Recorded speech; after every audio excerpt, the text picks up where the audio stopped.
I always feel this music is divine.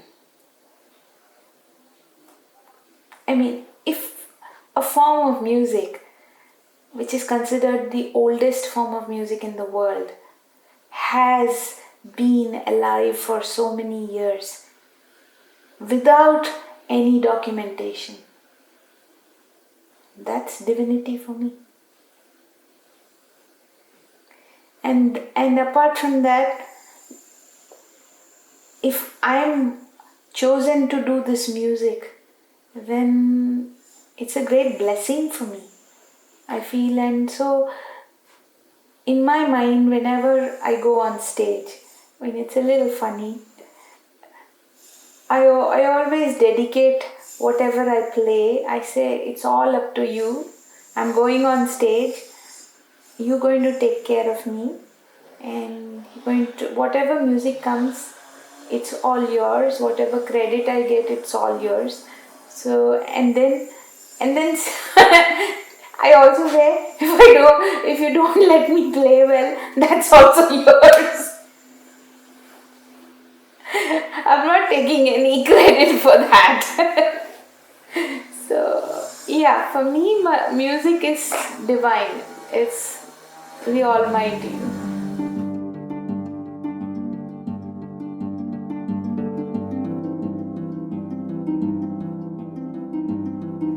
When I was a child, my grandfather would play my Guruji Pandit Jasraj's record, where he sang Bhimpalas and Shuddha Sarang. And then, so at that time, and also I would listen to Kishori ji's Sahelare and Bageshri. So when I used to listen to these two records, I would think, if music is so beautiful, if it is so pretty, so ornamentative, and I mean, I couldn't find anything where I could say, this thing I didn't like in this music. It was so beautiful. If this music is so beautiful, this is what I want to do in life. That's how I felt when I used to listen to those two albums of Pandit Jasraj and Kishori ji. So for me, those two are, I would say, the people who made me want to do music. This love for this music came after listening to them. I met her when I was just 12, 13 years old. I think there's a picture in the web also of me with her, and we had gone to her house. My aunt had taken me. She's very nice. And what impressed me about her is her conviction when she spoke. Like, she was clear as to what she wanted and how she wanted it to be. You understand? And a very strong lady who knew what she wanted. And she's very affectionate also. She bought me lots of chocolates and everything. But she's been, that was my first meeting with her. And then she heard me in Ahmedabad. Many years later, I was performing before her. So she was very thrilled with my performance. And she said, "Oh, that little girl, you're playing so well now." And then she invited me home and said, "I have to make kheer for you." So, yeah. The beauty of his music is what I wanted to replicate in my instrument. As I said, when I listened to his music, I felt this is so pretty, so beautiful. If music could be so beautiful, this is what I want to do. That was my feeling. And that beauty I wanted to bring into my instrument. And later I realized it was not just beauty. There was spirituality also in his music. There was this aspect of his music where, he could touch the hearts of every listener in the audience. And some of them would always be in tears. So, that is what I felt I should get in my music.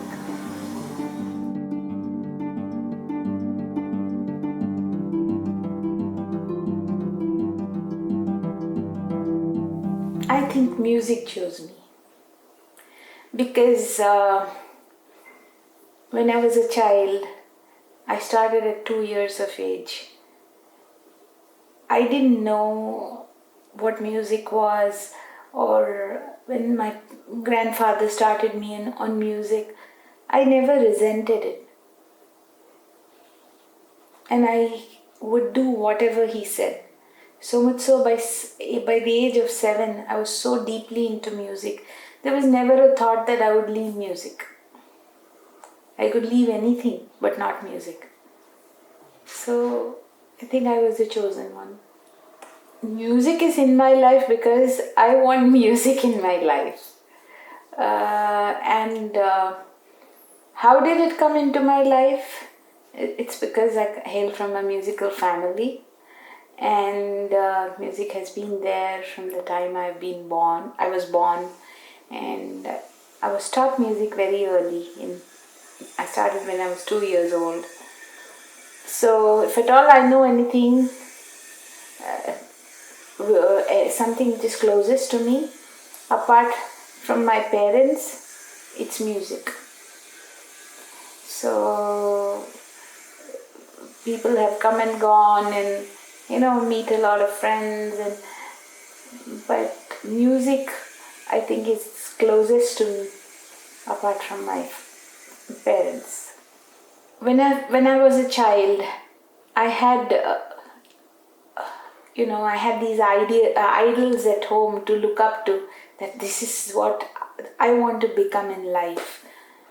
But as I was growing up, I've said this many times, when I was about 13, 14 years, and my dad passed away, and Zakir bhai had come home.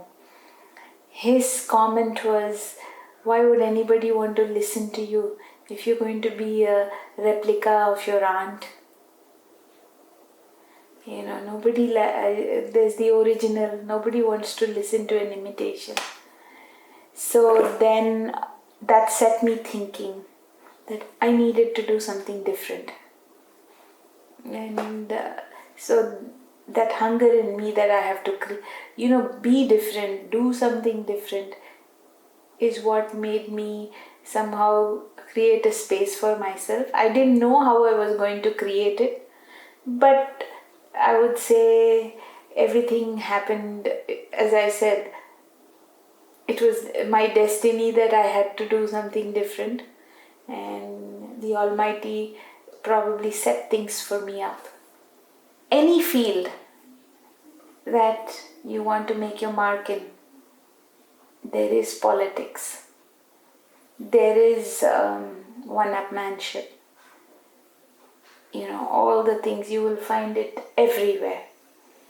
So it's up to you how you react to that. So how you keep to yourself, as I said, your reaction, all these things matter. And how you can, move around without getting, sucked into that quagmire is something you'll have to learn if you want to make a career. And I think that's there in every field. So you need to be a thinking musician.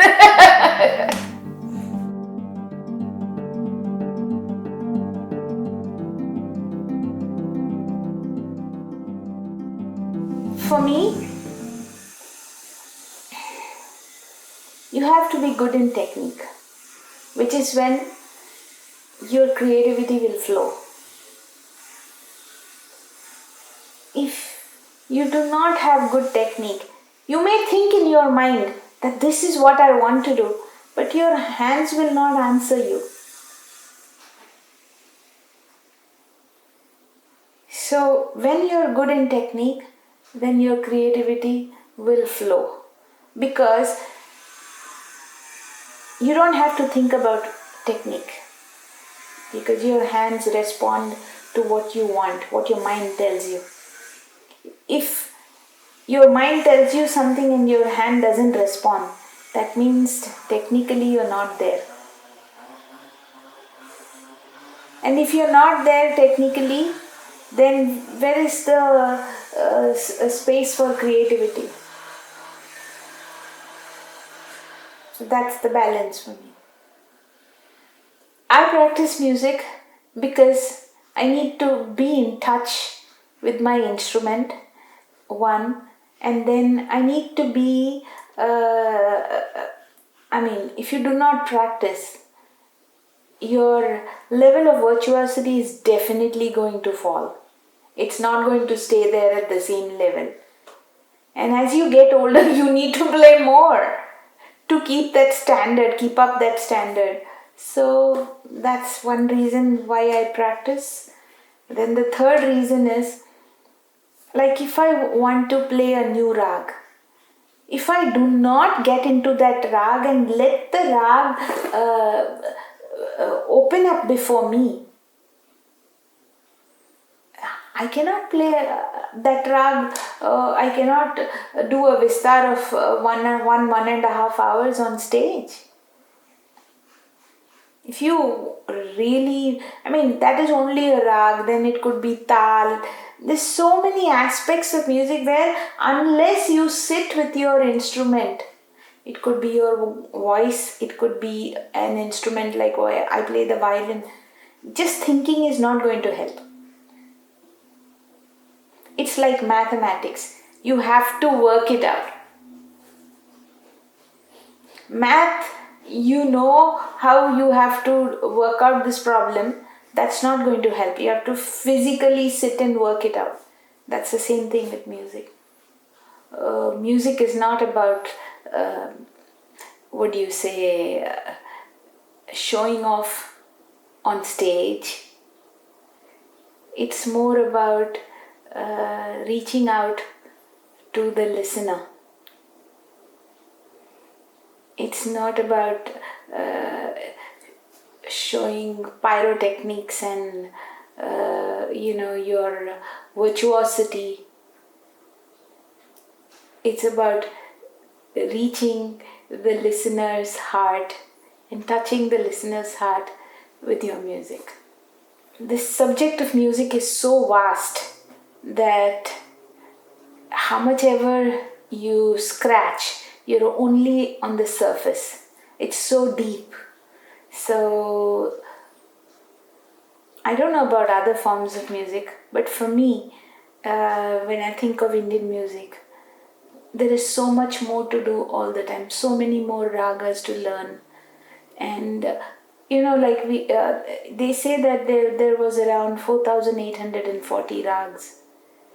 Today, I don't think there's people know more than 300, 350 rags. What happened to all the rest? And if you probably go and meet these old masters, and all of them are they're all passing away. So they've got so much of their music which they've taken away with them, which we don't even know because we haven't documented. There is so much we are losing. So my mind is right now, how do we, save what is left today? And musically, how can I improve myself? What are the things that are, every musician has his or her strong points and weak points. So what is it that I lack, which I can probably, practice and get better at it. So these are the things that I do. As an artist, there's so much to work on, right? Keeping up your practice so that you don't slacken your speed or your whatever on stage, control, command over the notes, all these things you need to practice. You need to find time to practice to keep all this going if you want to maintain your standard as an artist. Then you want to play newer compositions, newer rags. A set of rags you've done, you might feel that, I played this too many times. Now this can go, it can stay for some time where I don't look at it. Because after a point of time you feel like, I've done enough in this rag. So then you need to look at other rags, other compositions, other tals. So there's lots. Spontaneity is like, for example, if I'm playing with Yogesh on tabla, something I do and he has an answer to that, and then I feed off that, and then that is spontaneity. And then creativity comes there too, because you're thinking in real time. So then there sometimes it may be good, sometimes it may not be good, right? This is only a small portion of the Sawal Jawab I'm talking of, but it can even be in alap, creativity, while playing the rag. Like today, my vistar, my badhat of a particular rag might be different from what I did of the same rag of maybe a week ago or 10 days ago. So you would wonder how that happens. That happens only because, one, you've been listening to that rag a lot, you've been thinking about the rag a lot, and you have a vision of the rag. If one of these three is not there, then your creativity doesn't come into play, and even your spontaneity. Every musician, I feel, has to question, like, even if I learn something from anybody, so I have to, have a logic as to why for this rag I was taught this way. You understand? If it's wrong, it's wrong. So you have to, have that in mind. You have to be able to distinguish between right and wrong. So then you have to have a thinking mind. So if there's something you were taught which is wrong, even if it means that you learn it from your guru, you must be able to question for yourself, is this phrasing right? Should I do it? You cannot blindly follow. You have to know, is this right or wrong, and will it work? Should I do it? And even if you don't have your guru there, when you are performing yourself, you navigate in the rag in a particular way and you feel this isn't right, you shouldn't do it. You should do what is right. Your heart should tell you that this is right.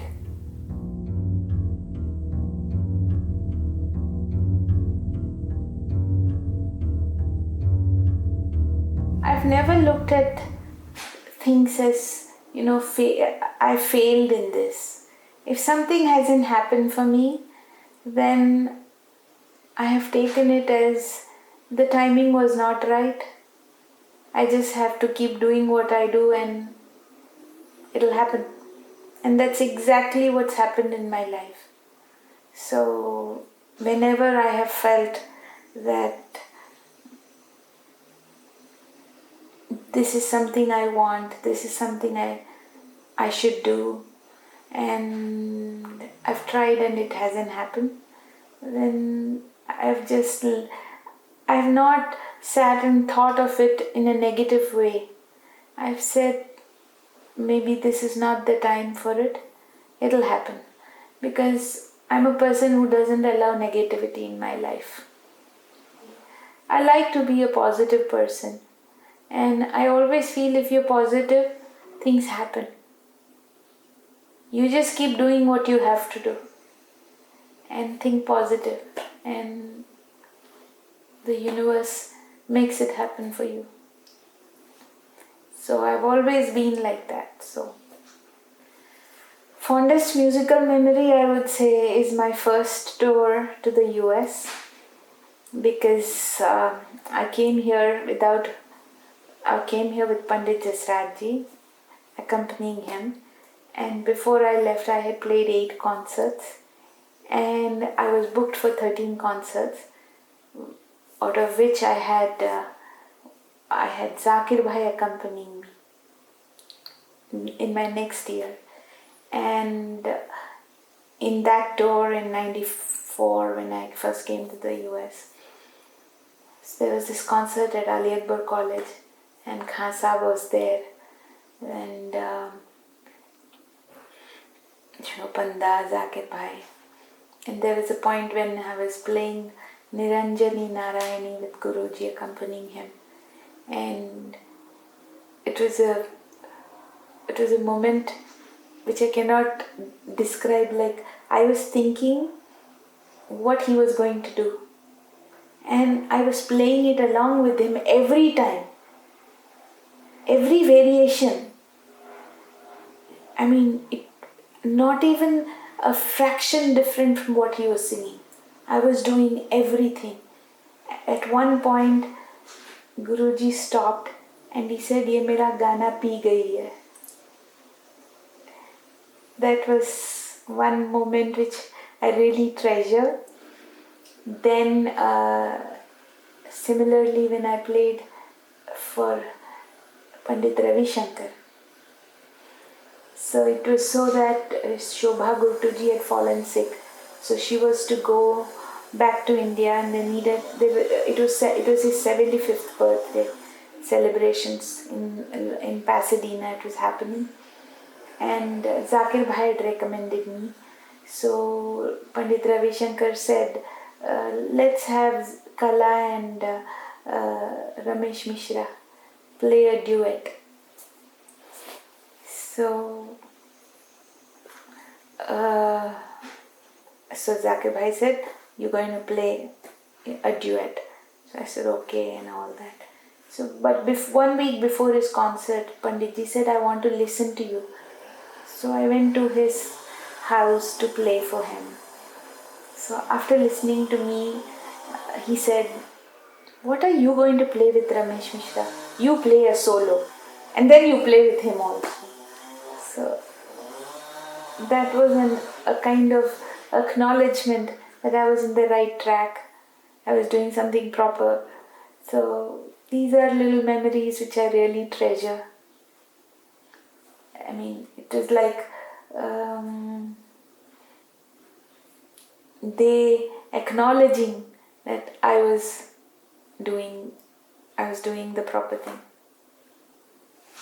I think for each musician to establish himself or herself, he or she has to be unique. Unless you have some quality which is different from the others, you're not going to stand out. If you see a lot of musicians who play the sitar, probably you can count the number of sitar players who have made it. So there must be something unique about them which made them stand out. So as far as my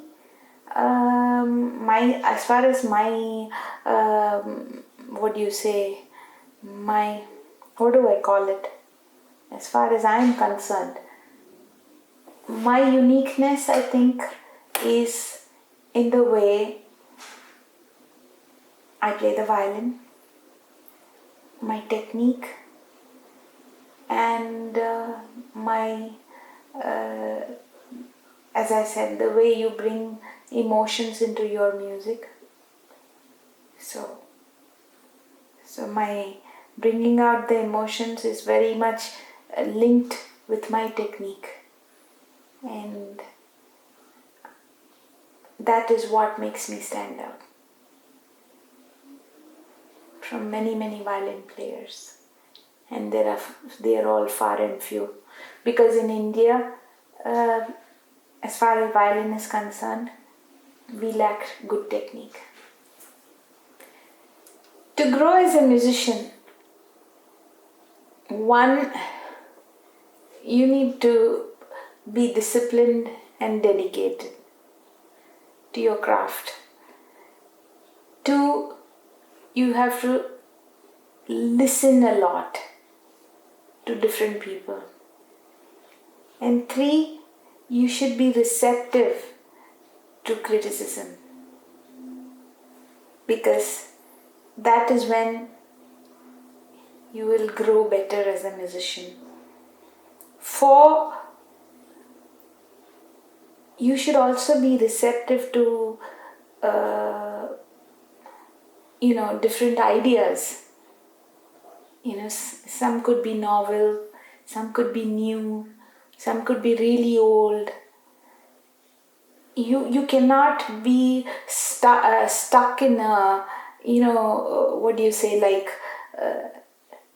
it's like the way Amir Khan Sahab was singing.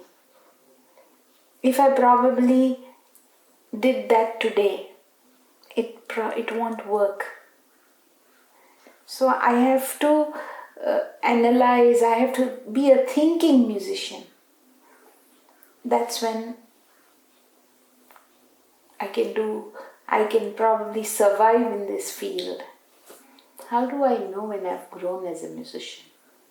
I guess, like when you start off your career, there may be many situations like a very unruly audience. Now, how do you bring that audience to listen to you? That's hard, right? I'm just giving a small example. But as you keep playing with experience, when you are faced with such a challenge again, you know what you need to do. And there you've grown to handle the audience. This is just handling the audience. Like that, there's so many aspects of growth. So musically also,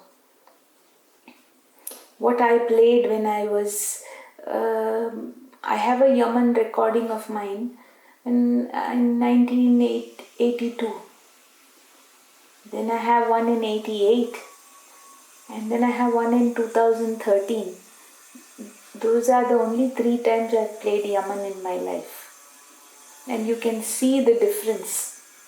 Like what I've played in 82, then in 88, and then in 2013.